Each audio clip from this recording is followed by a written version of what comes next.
네, 저희가 십계명 성도에 마땅한 삶, 감사의 태도로서의 삶을 이야기할 때에 이 하나님의 계명을 보답하는 마음으로 지키는 것. 그러다 보니까 그 율법의 이 강령이라고 할 수 있는 율법의 뼈대라고 할 수 있는 그런 십계명에 대한 이야기를 하고 있습니다.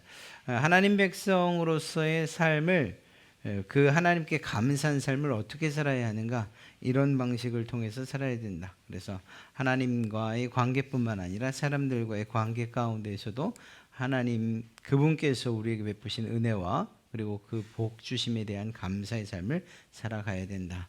그러니까 지난 시간 하나님 외에 다른 신을 두지 말 것, 그 다음에 우상들을 만들거나 섬기거나 숭배하지 말 것들, 이러한 것들을 살피면서 역사적으로 어떠한 일들이 있었고 또 왜 이러한 부분들을 그렇게 강하게 이야기하고 있는지, 실제로 이스라엘 백성들 안에서 그리고 기독교 역사 안에서 우상들이 어떻게 만들어졌고 지금도 어떻게 섬겨지고 있는가, 또 그 우상의 진정한 의미가 무엇인가, 단지 눈에 보이는 어떤 형상이나 물건만을 의지하는가, 이야기하는가, 그렇지 않더라는 거죠. 하나님 그분이 계셔야 할 자리에 우리가 더 사랑하는 어떤 것들을 놓는다면 그것도 우상이라고 우리는 이야기할 수 있고, 그렇다고 한다면 그것을 배격하고 오히려 하나님만 섬기겠습니다 라고 하는 이러한 철저한 결단과 그리고 다짐이 있어야 된다는 이야기를 했습니다.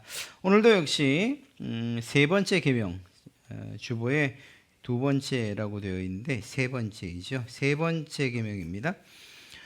바로 하나님의 이름을 망령되이 일컫지 말라고 하는, 하나님과 역시 관계되어 있는, 다음 주까지는 하나님에 대한 우리의 예배의 태도에 대한 것, 이러한 것들을 좀 살피려고 합니다. 1계명은 예배의 대상에 관한 것이라고 말씀드렸죠. 누구에게 우리는 예배해야 되는가, 누구를 경배해야 되는가, 하나님 한 분뿐입니다 라고 하는 이러한 고백이 1계명 안에 담겨져 있는 것이고요. 두 번째 계명은 예배의 방식이라고 이야기할 수 있습니다. 우상에게 헛되이 예배하지 말라고 하는 그러한 의미를 우리는 두 번째 계명에서 살펴볼 수 있었죠. 세 번째 계명은 바로 예배의 태도에 관한 것입니다. 그러니까 하나님 앞에 예배한다고 할 때에 우리의 말이나 행동이나 우리의 마음이 어떤 모양이어야 하는가 하는 것을 이 세 번째 계명 안에 잘 담아두고 있다, 이렇게 말할 수 있죠. 물론 단지 예배뿐만이 아니라 우리가 살펴보겠지만 우리의 생활 가운데서도 실제로 거하는 그곳, 우리가 일하는 그곳, 공부하는 그곳, 또 쉬는 바로 그곳에서 우리는 어떤 방식으로 하나님 그분을 높이는 삶을 살아야 하는가, 이것이 세 번째 계명에서 다루고 있는 그런 내용이다. 99번째 질문은 이렇게 시작됩니다. 제3계명에서 우리를 향하신 하나님의 뜻은 무엇입니까?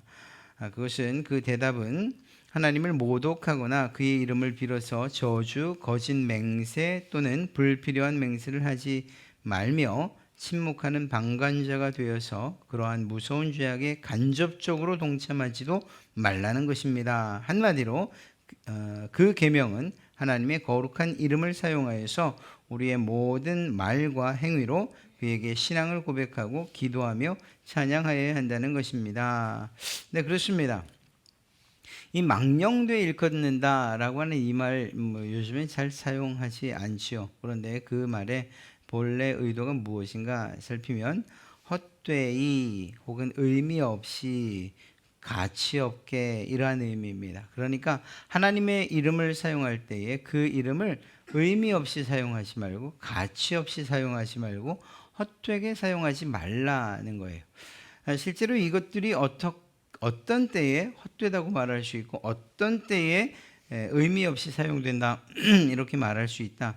이게 어떤 모든 사례들을 다 말할 수는 없지만, 그러나 오늘 이 말씀을 공부하고 나면 이런 경우에는 우리가 오히려 적극적으로 맹세를 해야 하고, 또 이런 경우에는 결코 해서는 안 되는구나 하는 어떤 기준들이 분명히 세워지리라 생각합니다. 유대인들에게 있어서 이 하나님의 이름은 아주 두려운 일이었어요. 그러니까 그 이름을 부른다던가 혹은 또 그 이름을 쓴다거나 할 때에 그들은 매우 두려움 가운데에서 그러한 일들을 했습니다. 하나님께서는 모세에게 하나님의 이름을 알려주셨지요. 여호와 혹은 야훼라고 하는. 그래서 실제로 이렇게 여호와냐 야훼냐 뭐 이런 정확치 않은 그러한 발음들이 생긴 이유가 무엇인가 하면 아예 그 이름을 부르려고 하지 않았기 때문이에요. 그러니까 그 이름을 잘못 불러서 하나님의 이름을 망령되이 그렇게 부르는 그런 죄를 범하지 않으려다 보니까 이 히브리 사람들, 이 유대인들이 어떻게 했는가 하면 그 하나님께서 주신 이름에 다른 단어를 대체해 넣었어요. 그게 바로 아도나이, 주인, 주님 이런 뜻이죠. 그러니까 이 아도나이라는 이름을 하나님의 이름에다가 그 단어를 사용하면서 시간이 흐르고 그래서 하나님의 이름을 어떻게 불러야 하는지를 잊었다 이렇게 이야기해도 틀리지 않습니다. 그래서 우리가 이야기한 대로 여호와 혹은 야훼 이렇게 알려져 있는 것이죠. 이름 하나를 하나님의 성호 거룩한 이름 하나를 부르는 것에서도 두려움을 느꼈습니다. 이스라엘 백성들에 있어서의 이 사본학은 아주 중요했어요. 인쇄술이 발달되어 있지 않는 가운데에서 하나님의 말씀을 대를 이어서 계속 전달해야 되는 그러한 입장에서 하나님의 말씀을 이렇게 기록하는 것, 사본들을 만들어내는 이 일. 그런데 그렇게 하다 보면 하나님 그분의 이름을 써야 될 상황들이 생기지 않습니까? 그러면 제가 학교에서 들은 거는 금색으로 쓴다고 들었는데 또 이번에 지난번에 그 성경 박물관에 가서 그분의 설명을 들으니까 금색까지는 아니었는데 일단 하나님의 이름이 기록되어야 될 때는 나가서 몸을 씻고 그리고 새로운 붓을 가지고 새롭게 쓰는 거예요. 그러다가 하나님의 이름을 잘못 쓸 수도 있지 않습니까? 그러면 그 해당되는 페이지는 다시 써야 돼요. 처음부터 다시. 전체를 다시 쓰는 건 아니었다. 이렇게 이야기를 합니다. 그러니까 해당되는 그 장은 처음부터 다시 쓰는 것. 정말로 그 기록해 놓은 글자들을 보니까 인쇄물 같아요. 인쇄물. 서기관들이 하는 일들이 그거들이었더라고요. 그런데 그러다가 쓰다가 하나님의 이름이 나오면 그 거룩한 이름이 나오면 거기서 멈추고 새 붓으로 새 옷으로 그리고 새롭게 씻고 그 이름을 써. 그게 뭘 의미하는 걸까요? 그만큼 두렵다는 거죠. 하나님의 이름을 대하는 것, 부르는 것, 쓰는 것 이것 자체가 그들에겐 매우 큰 두려움이었다. 그리고 그 두려움의 시작은 사실은 오늘 이 3계명으로부터 시작된 것이라는 거죠. 여호와는 그의 이름을 망령되이 부르는 자를 죄 없다 하지 아니하리라. 이런 점에서 볼 때 우리가 지난 시간 우리 우상에 대해서 이야기할 때 아론도 그랬고 여로보암도 그랬어요. 송아지를 만들어 놓고 이것이 너희를 애굽에서 인도해낸 여호와다 하나님이다 이렇게 얘기했을 때 그것은 이스라엘 백성들에게 두 번째 계명, 즉 우상을 만들고 그것을 섬기게 하는 죄를 범하게 한 것일 뿐만 아니라 하나님의 이름을 망령되이 일컫게 하는 그러한 죄도 범한 것이 되겠죠. 송아지를 일컬어서 하나님이다 이렇게 이야기를 했으니까 말입니다. 이렇게 이스라엘 백성들에게 있어서 하나님에 대한 이 단어 혹은 또 그 이름을 부르고 쓰는 것은 아주 두려운 일이었다라는 것입니다. 우리는 이 3계명을 통해서 무엇을 알 수 있는가 하면 하나님께서 하나님 당신의 이름을 아주 소중하게 여기신다는 것을 알 수가 있습니다. 그러니까 어떤 단어가 소중하다는 그러한 의미가 아니라 하나님 그분이 어떤 분이라는 것을 그 이름에다 담아놓고 있기 때문에 그것이 중요하게 여겨졌다라는 것이죠. 이유는 무엇인가 하면 하나님께서 그 이름을 자신과 그 하나님과 동일하게 같은 것으로 이해하고 또한 생각하시기 때문이다라는 것입니다. 이것이 이스라엘 백성들의 이 생각에, 그리고 유대인들의 생각에 있었던 거예요. 그러니까 그 이름 하나를 대하는 것은 어떻게 대하는가? 하나님을 대하듯이. 그러다 보니 그 이름을 망령되이 혹은 헛되이 부르거나 쓸 수 없었던 것이죠. 말씀드렸던 것처럼 이러한 유대인들은 그 하나님의 이름을 잘못 사용하는 것보단 차라리 사용하지 않아서 멸망하거나 혹은 큰일을 당하지 않는 것이 낫다고 생각을 했습니다. 그래서 앞서 말씀드린 것처럼 여호와 혹은 야훼라는 이러한 이름, 또 그리고 그 성호를 부르거나 쓰는 것 대신에 주님이라고 하는 다른 단어를 대체해서 사용하기도 했던 것이죠. 오늘 이 요리문답서에서 가르치고 있는 내용은 이 3계명을 어떻게 사용하면 잘못된 것인가를 분명하게 이야기해 주고 있습니다. 그것은 하나님의 이름을 가지고서 조주하거나 거짓 맹세를 하거나 혹은 불필요한 서약을 하는 것, 이것은 하나님의 이름을 정말로 잘못 사용하는 것이고 하나님의 이름을 욕되게 하는 것이다. 이렇게 우리는 사람 입장에서는 내가 뭔가를 분명히 반드시 하겠다는 그런 의지와 결단을 이 맹세에다 담고 싶어 하지 않습니까?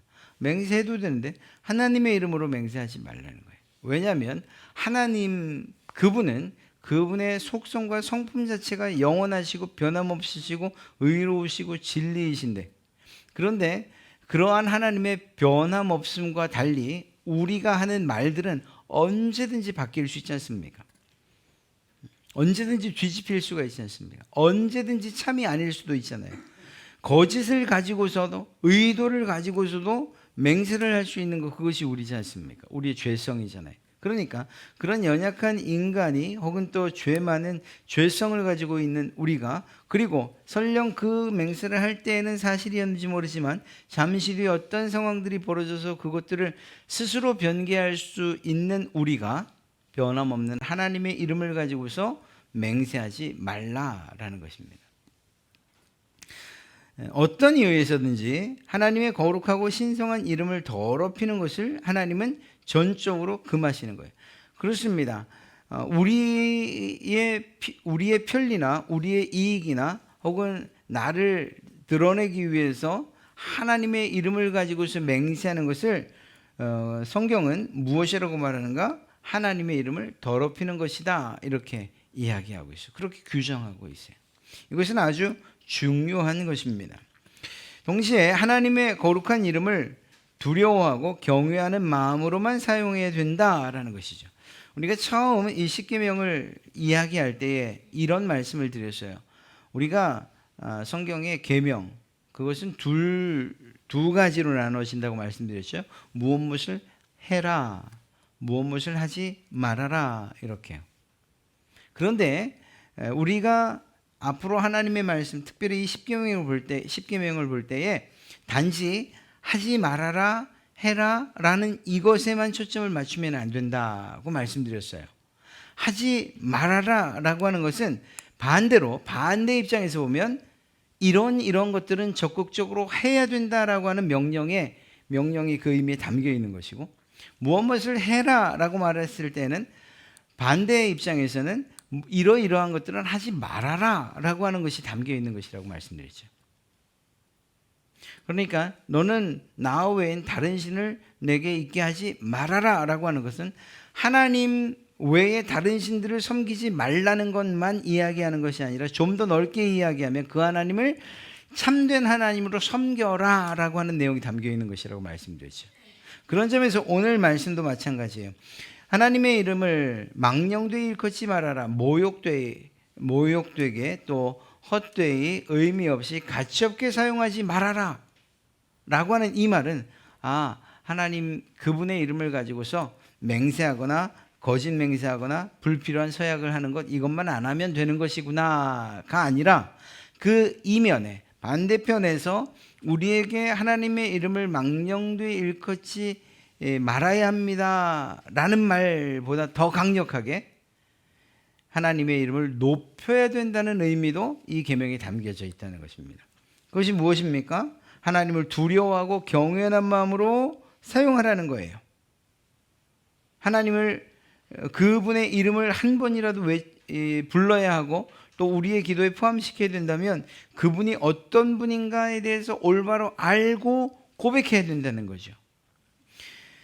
바르게 기도하고 우리의 모든 말과 행실에 있어서 그 하나님을 찬송하고 찬양하는 마음으로 그분의 이름을 사용해야 된다라는 이러한 사실들을 이야기하고 있는 것입니다.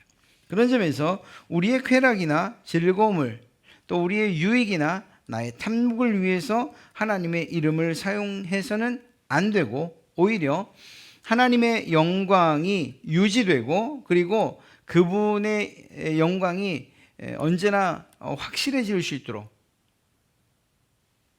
그분을 높이는 이 일이 확고해지도록 분명히 옳고 그리고 정당한 필요에 의해서 맹세가 사용되어야 된다라는 것을 이야기하고 있는 것입니다.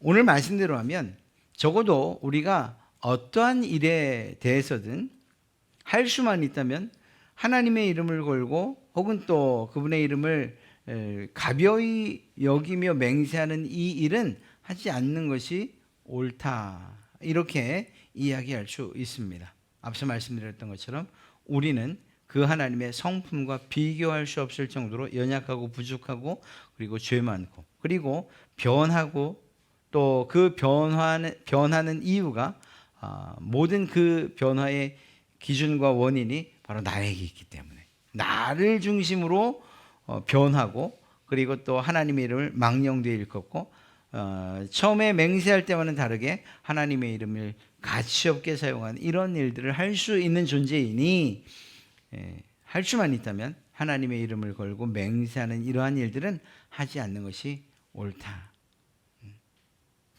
사실 이 맹세라는 것을 어떤 사람이 어떻게 생각하느냐에 따라서 완전히 다른 의미가 담겨지죠. 그냥 의미 없이 그냥 늘 습관처럼 내가 맹세해, 내가 확실히 약속한다니까, 이렇게 말하는 사람에게 맹세는 정말 헛된 말이고 의미 없는 말이고 가치 없는 말일 수밖에 없어요. 거기에 그저 하나님이라고 하는 이 단어 하나를 더 넣어서 그저 자기가 좀 더 이 맹세를 하고 있다라는 이러한 생각을 상대방에게 주기 위한 그것 이상도 이하도 아닌 거죠. 오히려 약속을 잘 지키고 무엇인가를 반드시 하겠다고 하는 사람들은 이러한 맹세를 하지 않는 경우가 더 많다고 보는 것이 옳아요. 그렇게 본다면 거기에 하나님의 이름까지 들먹이며 헛되이 사용하고 가치없이 사용하며 내가 무엇인가를 결단하고 있다는 것을 마치 보여주기 위해서 그렇게 하나님의 이름을 사용하는 일들은 옳지 않다라는 것이죠. 100번째 질문은 이렇습니다. 맹세와 저주로서 하나님의 이름을 모독하는 것이 그것을 방조하거나 금지시키지 않는 자들에게까지 분노하실 만큼 그렇게 무서운 죄입니까? 네, 그렇습니다. 무서운 죄입니다. 하나님의 이름을 모독하는 것보다 더 큰 죄가 없으며 그것보다 더 그의 분노를 자아내게 하는 것도 없습니다. 그래서 하나님은 그 죄에 대하여 죽음의 형벌을 내리시는 것입니다. 이제는 사실 이 말은 우리가 충분히 이해할 수 있는 것이 사람 사이에서도 모욕죄, 모독죄 이게 성립되지 않습니까? 사람 사이에서도 모욕을 받으면 참을 수 없는 거예요. 그런 상황에서 본다면 하나님께서 우리가 하는 어떠한 말들이나 행동을 통해서 모욕감을 느끼시거나 내가 모독을 당하고 있다라고 여겨지신다면 이것이 어떻게 우리에게 죄가 되지 않겠냐는 것이죠. 그러니까 이러한 부분들을 우리는 잘 생각할 수 있어야 된다라는 거예요. 특히 우리가 누구의 하나님의 이름을 가지고서 내 어떤 상황이나 내 결단들 그리고 내 의지를 맹세하는 것, 이것도 사실 하지 말아야 되는데 이보다 더 심각한 일들을 우리는 하고 있어요. 하나님의 이름을 가지고서 저주하는 일들. 이건 정말 심각한 문제인 거예요. 하나님의 이름을 가지고서 저주하고 또 하나님의 이름을 걸고서 맹세하는 이러한 일들은 결코 그 하나님 그분께 온전한 영광을 올려드린다거나 그분을 존중하는 그러한 태도가 결코 아니라는 사실을 우리는 알아야 합니다. 101번째 질문은 이렇습니다. 그러나 우리가 하나님의 이름으로 경건하게 맹세한다면 그것은 괜찮지 않습니까? 맹세 가운데 해도 되는 맹세가 있습니까? 라고 묻는 거죠. 요리문답에 또 우리의 신앙의 고백을 남겨준 우리의 믿음의 선배들은 이렇게 말합니다. 그렇습니다. 이렇게요. 사실 그 경계 혹은 또 그것을 구분하는 것이 쉽진 않지만 그렇다는 거예요. 하나님의 이름으로 경건하게 하는 맹세가 있을 수 있다라는 사실을 인정하고 있는 것이죠. 하나님의 영광과 이웃의 유익을 위하여 진리를 보존하고 신뢰를 증진시키려는 목적에서 맹세가 필요한 상황이 생긴다면 그러면 맹세해야 된다. 그것은 경건한 맹세이다. 이렇게 이야기하고 있는 것입니다. 또 정부가 그것을 요구할 때 가능합니다. 이러한 맹세는 하나님의 말씀에 의하여 인정되고 있으며 신구약의 신자들에 의하여 적절하게 사용되기도 했습니다. 그러니까 내가 중심이 아니고 내 이익이나 내 자존심이 혹은 또 내가 무엇인가 약속하고 있다는 의지를 보여주기 위해서 하는 그러한 맹세가 아니라면 정말로 이 맹세를 통해서 나뿐만 아니라 모든 공동체가 혹은 이 맹세를 듣는 어떤 사람이 하나님 앞에서 신앙적인 유익을 가질 수 있다면 그렇다면 해도 된다라고 이야기하고 있는 것이죠. 그러나 그렇다고 할 때에 이러한 맹세의 대상에 대해서는 분명히 이야기해 주고 있어요. 그것이 무엇인가 하면 102번 그러니까 그 질문과 그 대답입니다. 102번째 질문에서 성자들이나 다른 피조물에 의지해서 맹세해도 됩니까? 라고 묻죠. 내가 우리 아버지 걸고 내가 맹세하는데 뭐 이런. 그런데 이제 이것은 아주 노골적으로 카톨릭에 대한 그러한 이 변론이라고 할까요? 또 그들의 맹세에 대한 이 지적 또 혹은 또 그것이 옳지 않다고 이야기하고 있는 것입니다. 안 된다고 말하죠. 올바른 맹세는 나의 마음을 아시고 나의 진실성을 증거하셔서 만일 거짓 맹세를 한다면 벌을 내리시는 하나님을 부르는 것을 의미한다는 거죠. 그러니까 내가 이 맹세를 지키지 않는다면 하나님께서 내게 벌을 내리실 겁니다. 왜냐하면 하나님께서는 내 마음을 아시고 또 내 진실함을 아시기 때문에 그 하나님께서 내가 한 이 맹세를 지켰느냐 지키지 못했느냐에 대한 판단도 하실 것이고 만약에 내가 그것을 하겠다고 했음에도 불구하고 하지 못했다. 그리고 그 하지 못한 것에 대해서 하나님이 이 벌을 내리신다. 거짓 맹세. 아예 처음부터 거짓 맹세를 한 것을 하나님이 모르실 리 없고 그렇다면 벌을 내리시는 하나님, 그 하나님에 대한 인정을 하는 것이 포함되어 있기 때문이라는 것입니다. 어떠한 피조물도 그러한 영예를 받기에 합당하지 못하다는 거죠. 말씀드린 것처럼 이 맹세에 대한 견해들이 아주 극과 극인 경우가 기독교 역사적으로 있었어요. 우리는 그러한 극단의 맹세에 대한 입장을 취하지 않고 있습니다. 그냥 뭐 가운데를 가는 게 편안하지 그런 의미가 아니에요. 왜냐하면 이 극과 극이 잘못됐기 때문에 우리는 그 길을 선택할 수 없다는 거예요. 우리가 잘 아는 제세례파 한번 들으셨죠? 유아 세례를 인정하지 않는 제세례파. 이 제세례파에서는 이 성경을 좀 더 문자적으로 해석을 했어요. 그래서 하나님의 이름을 망령되이 일컫지 말라. 또 하나님의 이름을 가지고 맹세하지 말라라는 이러한 것들. 그래서 어떻게 했는가 하면 제세례파는 국가로부터 극심한 박해를 받습니다. 때로는 사형에 처하기도 했어요. 그런데 그 이유가 무엇인가 하면 국가에 대한 맹세를 거부했기 때문이죠. 하나님에게만 충성해야 될 사람들인데 우리는 그런데 어떻게 나라가 우리에게 맹세하라고 할 때 그 맹세를 할 수 있겠느냐라는 입장을 취했던 것입니다. 사실 우리도 바뀌었었죠. 국기에 대한 맹세. 제가 알기로는 서약으로 바뀌었던가요? 굳게 된 맹세, 그러한 이야기들이 사실 있었어요. 그때도. 그리고 또 실제로 집총 거부와 함께 여호와의 증인들은 이러한 맹세도 하지 않았죠. 그런데 이 당시에도 제세라파들이 이렇게 강하게 국가에 대한 맹세를 거부할 그때에 왜 그들이 큰 박해를 받았는가 하면, 이러한 국가에 대한 맹세를 거부하는 것을 나라가, 그리고 나라에 대한 왕에 대한 반역으로 그렇게 여겼기 때문입니다. 맹세하지 않는다는 이 사실을 아주 강하게 죄로 규정했던 거예요, 나라가.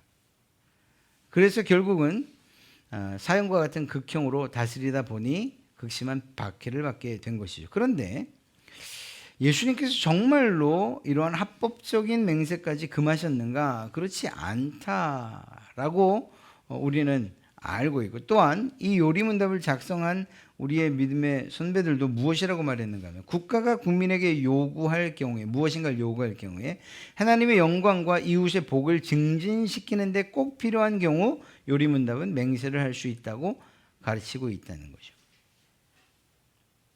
그런데 이때에도 국가가 우리의 신앙과 하나님을 거부하거나 배반하게 하는 그러한 맹세를 하게 한다면 우리는 마땅히 거부해야 하는 거예요.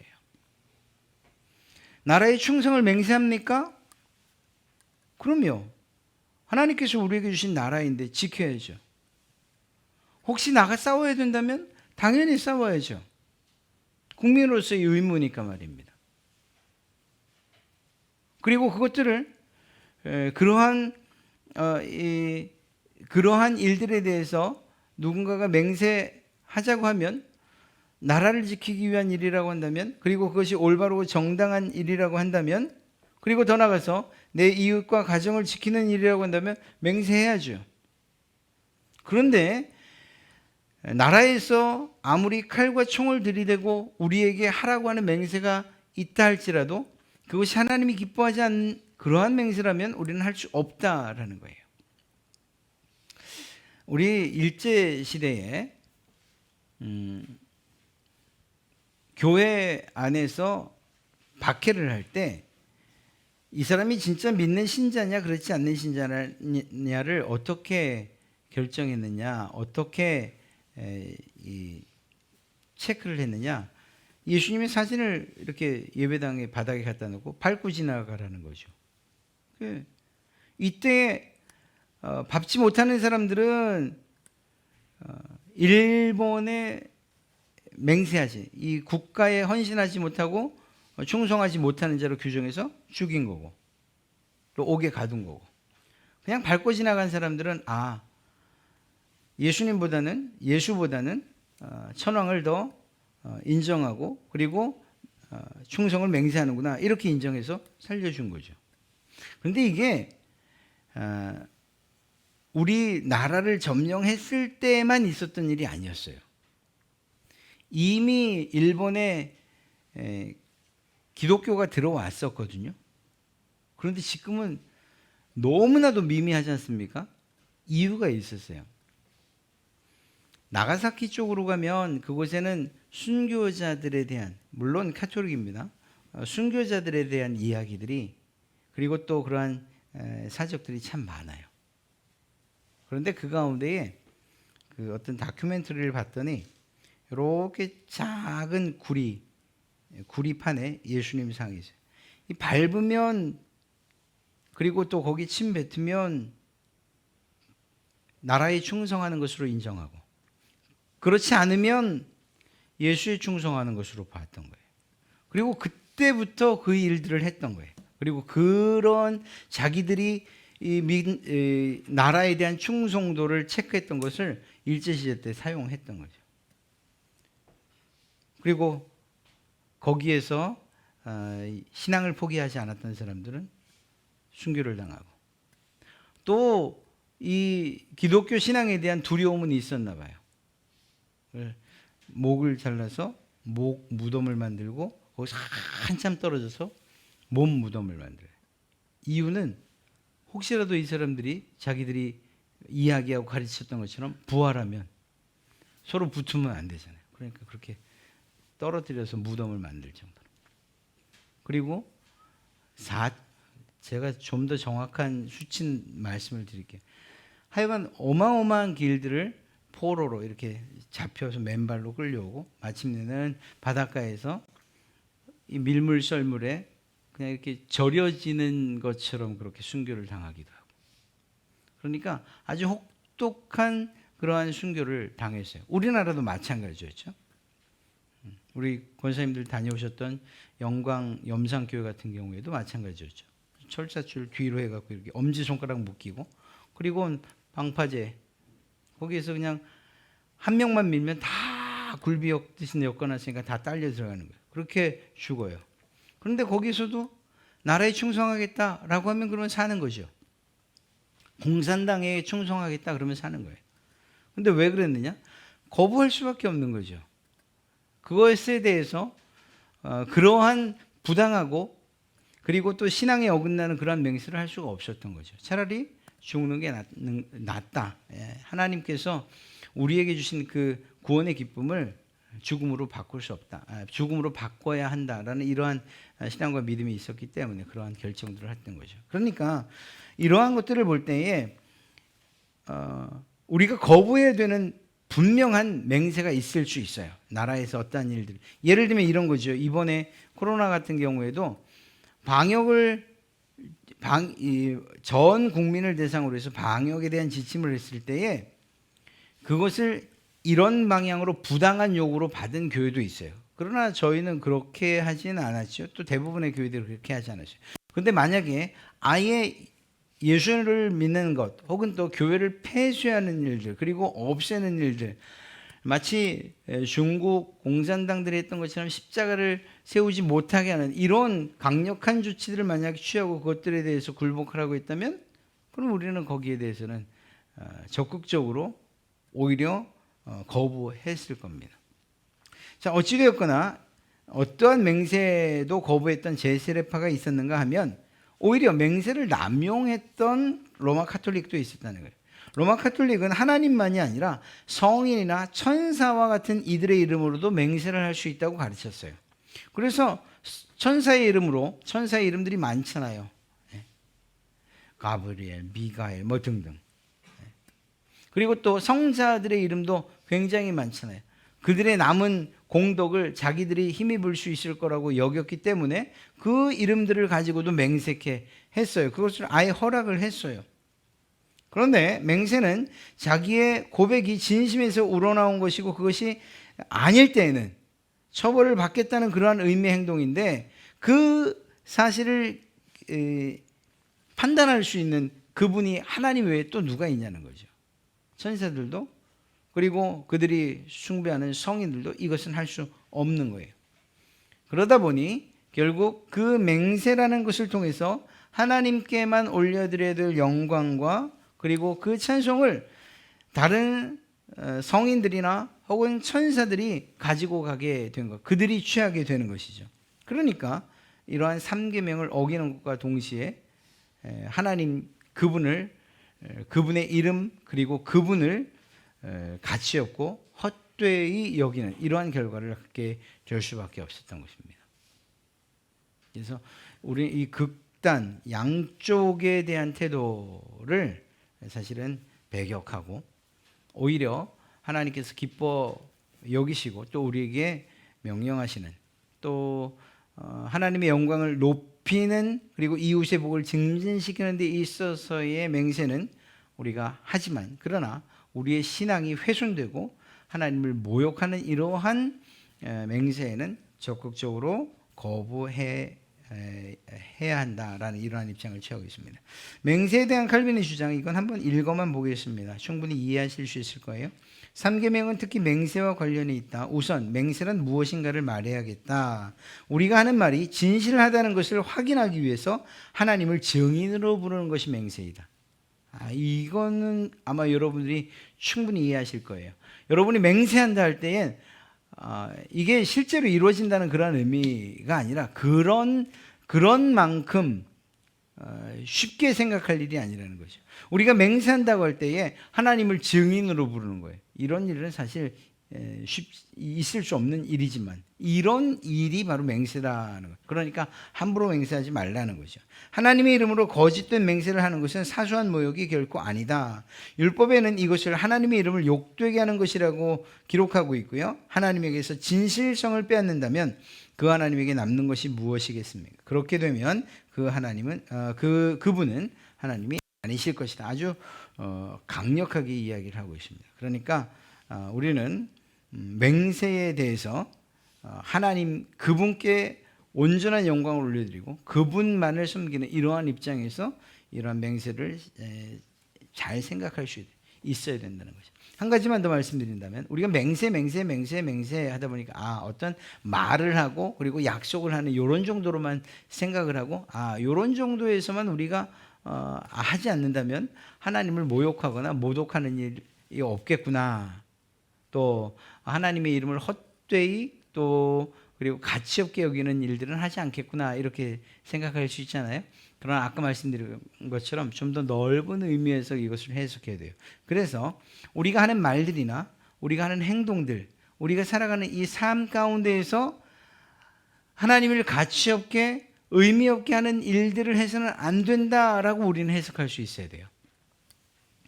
하나님은 보이지 않는 분이시기 때문에 그분의 이름을 소홀히 여기기가 쉬운데 이런 이유로 주의 이름을 두려움 없이 함부로 불러서는 안 되죠.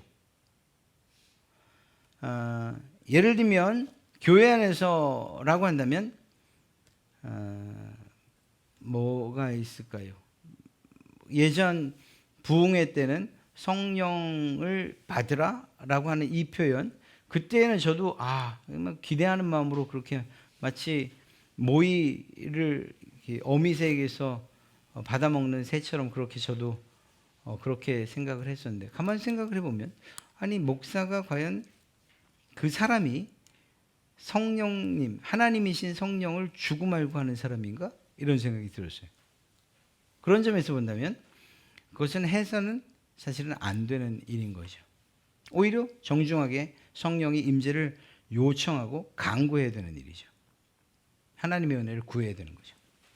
또 주여라고 하는 이러한 예를 들면 주여 삼청합시다. 이게 어떤 면에서는 이 간절함을 표현하는 그러한 일이기도 하지만 한편으로는 아무런 생각 없이 마치 기도의 폼을 여는 것처럼 그렇게 시작된다면 이것도 역시 한번 깊이 생각해 봐야 될 일이라는 거죠. 대선 기간에 있었던 정말 이게 따라하기도 싫은 정말 끔찍스러운 이 정광훈이라고 하는 사람이 했던 하나님 하면 참 그걸 어떻게 따라할 수도 없네요. 제가 써왔으면 그냥 제가 읽겠습니다 이렇게 하겠는데 아니 하나님 까불면 죽으라는 말이 어떻게 나올까요? 어떻게 나올 수 있죠? 그거는 아무리 좋게 해석을 하려고 해도 결코 정당화될 수 있는 내용이 아니에요. 말이 아니에요. 그것 하나만으로도 이미 그는 하나님에게 정말 하나님 앞에 심각한 회개를 하고서 돌아오든가 아니면 그에 대한 분명한 심판을 받을 것이고요. 그리고 왜 더 중요한가 하면 영향력이 있는 어떤 한 사람이 그 말을 하는 것을 통해서 신자나 비신자들에게 하나님 그분이 어떤 분이신가에 대한 정말 잘못된 생각을 가르쳐 줬거든요. 하나님 그분이 사람의 말에 좌지우지 되는 것처럼 그리고 또 어떤 믿지 않는 사람들에게는 저 사람들이 믿는 신은 저 정도밖에 되지 않는구나 이러한 생각들을 주었거든요. 이거는 아무리 좋게 해석하려고 해도 해석할 수 없는 자신들이 변명할 수 없는 그런 일이에요. 단지 맹세에 관한 것이 아니라 하나님을 아버지라고 부르는 성도들의 삶과 그리고 또 그 모습과 행동으로 인해서 하나님을 망령되이 여길 수 있다는 사실을 우리는 기억해야 된다는 것입니다. 그러니까 여러분들이 하는 행동들 하나하나가 난 하나님 앞에 하나님의 이름을 맹세하지 않아요 라고 말하는 것이라 할지라도 여러분들이 살 때에 말할 때에 행동할 때에 그것들이 하나님께서 우리에게 명령하신 바대로 살지 못한다면 그것은 하나님을 모독하는 혹은 모욕하는 또 때로는 하나님을 가치 없게 여기는 형편없이 여기는 그러한 말들을 우리의 삶들이 하고 있다는 거예요. 행동들이. 그렇게까지 확대해서 생각할 수 있다면 얼마나 좋겠는가. 우리가 하나님을 아버지라고 부르고 그리고 그 하나님만이 우리의 유일한 하나님이십니다. 신이십니다. 이렇게 이야기하는데 그 하나님에 대한 행동들, 우리가 하는 말들, 우리의 생각들, 우리의 눈짓이나 혹은 표정들 이러한 것들이 하나님 그분을 존중하지 않는 모습들을 보인다면 하나님은 그야말로 다른 사람이 아닌 나로 인해서 모욕과 모독을 당하고 계신 것이라 이렇게 이야기할 수 있는 거죠. 3계명은 좀 더 적극적으로 우리가 해석해야 된다는 사실이에요. 여러분 예수님 이름 하나님 이름으로 맹세 잘 안 하잖아요. 성경에서 하지 말라고 하니까. 그런 것들은 잘 하실 수 있어요. 그러나 반대편에서 그 하나님을 모독하고 모욕하는 우리의 삶이나 행동이나 태도 등에 대해서도 한번 깊이 있게 한번 생각해 볼 필요가 있다라는 사실을 말씀드리는 것입니다. 하나님을 존중히 여깁시다. 하나님을 존귀히 여기고 그 하나님 그분은 우리의 찬송과 영광을 받으시기 합당하신 분이라는 사실들 우리가 잊지 말아야 됩니다. 우리가 말하는 작은 말들의 실수나 또 혹은 표정들이나 우리의 삶의 습관들이 하나님을 그분을 높여드리지 못하고 오히려 그분을 가치 없게 혹은 헛되이 여기게 하는 이러한 생각들을 주변 사람들에게 준다면 이 부분은 오히려 우리가 회개해야 될 부분이라는 사실들 같이 한번 살펴보았습니다.